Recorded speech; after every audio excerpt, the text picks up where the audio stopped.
Hi. Like us women, we are normally taught to serve others before ourselves, or sometimes, depending on the culture, it's like be more productive. So there's a double-edged sword. So my name is Mew, and I'm here to talk about creating a powerful routine that for the morning routine. And so I was listening to a YouTube video by Tony Robbins, and he said, if you don't have 10 minutes every morning for yourself, then you don't have a life. Well, that sounds really harsh, but I kind of believe him, and I agree with him. So anyway, so I'm here to really convince, or not really convince, but really to open your mind to self-care as one of the first things to do in the morning. If you can't, definitely every day. So there's two types of self-care I'm going to talk about, and that is the rhythmic movement, the repetitive movement, and what it does for us, and also talk about the grounding aspect of self-care and what it does for us, and the benefits for us short-term and the benefits for us long-term. So when it comes to rhythmic movement, like I do brisk walk every morning, and what that does is it invigorates this back of the head, this processing and integration part of our brain called the cerebellum, as the back and the bottom. And what it does is helps wakes up our senses, the taste, touch, sound, sight, all that stuff. It also helps with our tactical processing. So what that is, it helps us to be aware of things in relation to another, so where our arms are in relations to our body. And it also helps us with abstract thinking. So abstract thinking is big picture thinking the big picture, and also creativity. And it does a lot more because it is the processing and integration part of our body. It actually integrates with all our other organs as well. So it has a lot of benefits, and that's through repetitive movement. Another form of self-care is really the grounding aspect. People do yoga, do meditation. I personally do gardening, or when I go on a walk, I pay attention to the plants. And what that attending to the plant aspect is that I'm attuning to the vibration of the plants. Like every living thing has a vibration. Basically plants have capillary, and then fluid goes back up and down the stem and leaves and all that stuff. So there's a vibration. We have a vibration. Our heart is beating blood, and it goes through our veins and all that stuff. So all living things have a vibration. Even non-living things on our planet has vibration. So when we're attuned to the vibration, we're actually becoming more present, more aware, and that's what grounding is, to be more present and aware. And when we pay attention to our self-care, what happens is that it allows stresses to pass through us. And stress is really a trigger of an emotional core, like something from the past. It's a trigger from the past. So that's what stress is. But when we are paying attention to a vibration, we're more present to our surroundings and more aware that we are not as affected by stress, and that passes through us. And so what it looks like in the short term to help us is, like, as moms, things happen. Kids fight, kids fall, kids get hurt. And sometimes if we're not attending to our self-care, we get tensed up.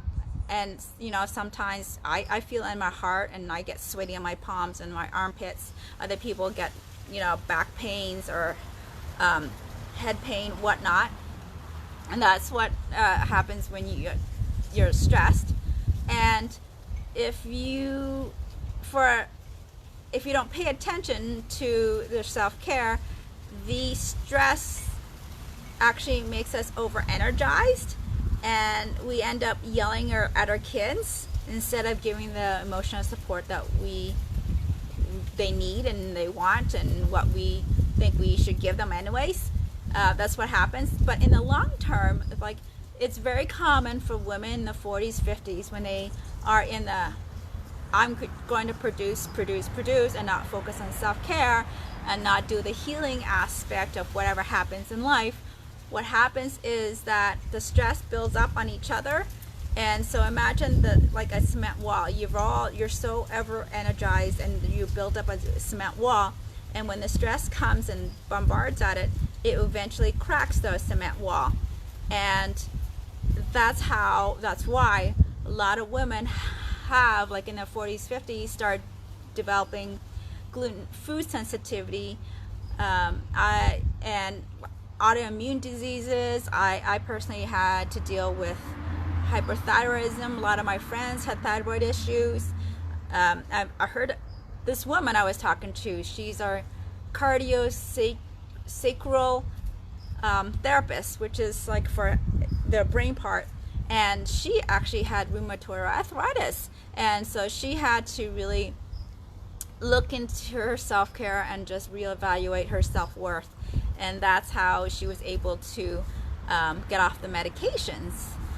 And that, yeah, so the long term, there's also long-term illnesses that are associated with self-care. And I was reading another article that it says 2/3 of American women are heavy or overweight, and we all know what that does. It helps with diabetes. That really contributes to diabetes, heart disease, and all that stuff. And in times of COVID like this, it really, makes us more vulnerable to the pandemic as well.